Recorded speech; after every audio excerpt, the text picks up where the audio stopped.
Hello, my name is Muhammad Yusuf Rakhman. I am the author of paper entitled Honorary Teacher Portrait of False Consciousness in the World of Indonesian Education. This paper will be presented at the 7th International Conference on Political Science 2022. This presentation will be divided into 5 parts. The first part is the background of study. In Indonesia, based on data from the Ministry of Education, the number of teachers in Indonesia is 3,357,935 and is divided into several groups according to staffing status, consisting of civil servant teachers, foundation permanent teachers, provincial non-permanent teachers, district or cities non-permanent teachers, central auxiliary teachers, school honorary teachers, and teachers with other status. From this data, honorary teachers are the number 2 most common group of teachers after teachers who have civil servant status with a total 728,461. Honorary teachers are one of the groups of educators. Honorary teachers are teachers who are officially appointed by the government to address the teacher shortage. Honorary teachers have the status of non-permanent teachers. Non-permanent teachers who teach in public and private schools still do not have the standard of wages received and the amount of remuneration that correspond to the hours of teaching, as well as responsibility for the future of the learners and the level of position. The duties, obligation, and rights of teachers in Indonesia are regulated by Law Number 14 of 2005. According to the law, the task of teachers is not only limited to teaching. Teachers have the responsibility to educate, teach, guide, direct, train, assess, and evaluate learners. The rights of teachers, according to the law, include obtaining income above the minimum living needs and social welfare guarantees, getting promotion and awards in accordance with work duties and achievements, obtaining protection in carrying out duties and intellectual property rights, obtaining opportunity to improve competence. From research conducted by Awalia in 2021, it was found that the salary of honorary teachers is very low, even below the regional minimum wage.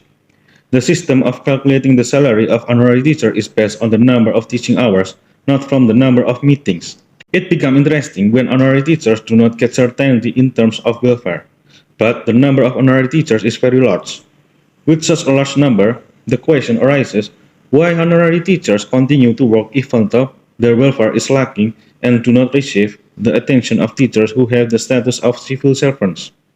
Based on this reality, this study will discuss the condition and awareness of honorary teachers about their condition. The second part is literature review.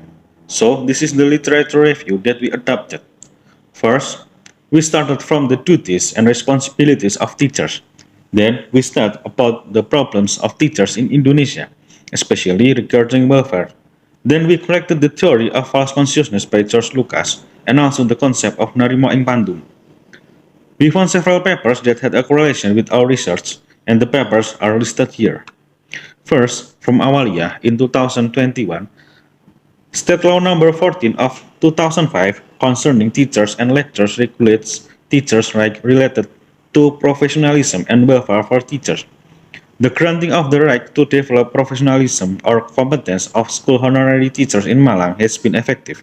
Meanwhile, related to welfare, it is ineffective yet, because the amount of honorarium the teachers get is still below the city and the regional minimum wages. Then, Melanie and Apriliani in 2021, based on the result of the study, it can be concluded that the honorary teacher compensation system in one of the schools in Indonesia is still ineffective, where there are still many shortcomings that must be corrected immediately. Balkis and Mashkur in 2016 state that the subjective well-being of honorary teachers is in good condition. Honorary teachers feel reluctant to give up their profession because they feel comfortable being a teacher. The subject decided to establish himself, continue to serve, and endure to be a teacher no matter what the circumstances. The third part is methodology. This research is a qualitative research with a phenomenological methodology approach. The research was carried out in one of the private schools in Surakarta, Indonesia. The study used purposive sampling technique in determining the research subject. The population in this study was 24 honorary teachers. The sample of this study is an honorary teacher with the service period of more than 4 years, totaling 8 people. The fourth part is the results and discussion. For the results and discussion, we divide into two parts. First, we will discuss about the welfare condition of honorary teachers. From the results of observation and interviews, it was found that salaries of honorary teachers are still very low, below the regional minimum wage. The salary of honorary teachers range from 25,000 rupiah to 50,000 rupiah per teaching hour. The payroll scheme of honorary teacher is different from that of civil servant teachers. The salary of honorary teachers is calculated from the number of teaching hours in 1 week, not counted for each meeting. So, 1 week salary used to live 1 month. The salary that honorary teachers receive is influenced by the cost of education by the pupil and the number of pupils. The condition of the school greatly affects the salary of honorary teacher. The welfare condition of honorary teachers are very different from those of civil servant teachers. Honorary teachers only receive a monthly salary based on teaching hours and welfare benefits, which amount to a small amount. Meanwhile, civil servant teachers, based on government regulation number 15 of 2019, get basic salary, child support, web support, studies allowance, and attendance allowance. Meanwhile, the requirements to become a teacher are all the same. That is, both must be undergraduate graduates. In addition, there is no difference in duties and responsibility between honorary teachers and civil servant teachers. This income inequality occurs not without reason, strongly influenced by several factors, including institution, regulation that can provide protection, and the culture of enforcement. Existing school and institution cannot provide decent salaries to honorary teachers. Honorary teachers do not have adequate legal protection regarding salaries that affect their welfare. Uncertainty about the status of honorary teachers allows education providers to pay very low wages for a variety of reasons. This shows the legal culture of Indonesian society that social forces can determine the application of the law. In the second part, we will discuss the false consciousness of the honorary teacher. False consciousness was first conceptualized by Lucas. False consciousness refers to the identification of the identified and compulsive word as an acceptable condition. Honorary teachers experience what is called false consciousness.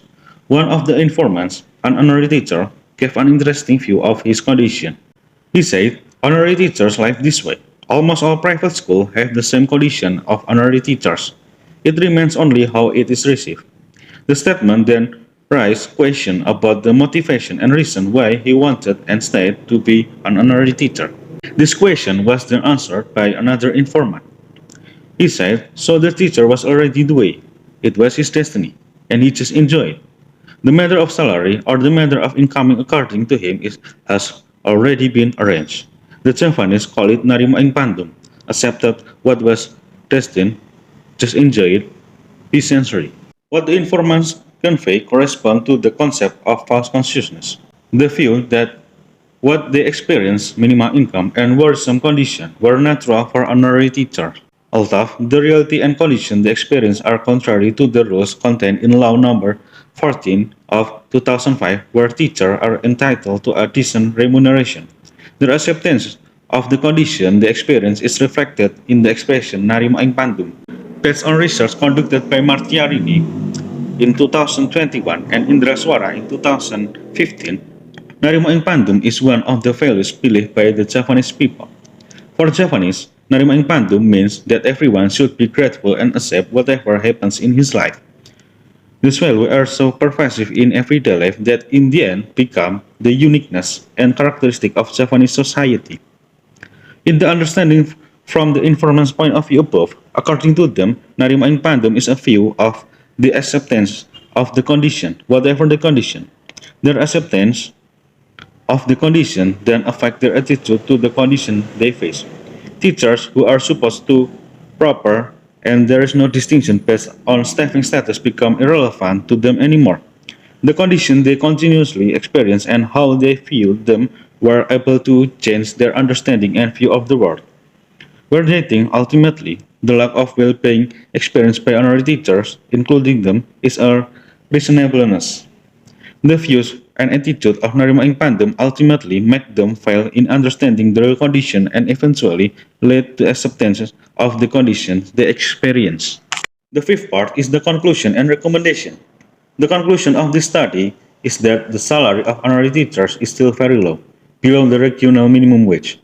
Honorary teachers do not have adequate legal protection regarding salaries that affect their welfare. These conditions are very unfavorable to honorary teachers, but they view what they were experiencing, minimum income, and concern conditions were natural for honorary teachers. Their acceptance of the condition they were experiencing is reflected in the expression narimo ing pandum. The views and attitude of narimo ing pandum ultimately make them fail in understanding the real condition and eventually lead to the acceptance of the condition they experience. Our recommendation is that honorary teachers should improve their critical reasoning in understanding the situation and condition they are experiencing, especially regarding well-being. Teacher organizations should be more critical and active in fighting for the faith and welfare of honorary teachers, especially honorary teachers in private schools. Honorary teachers don't just accept what they are. Honorary teachers must have the courage to fight for their rights. Then, the government must make definite and firm regulation on the welfare of teachers, especially the welfare of honorary teachers in private schools.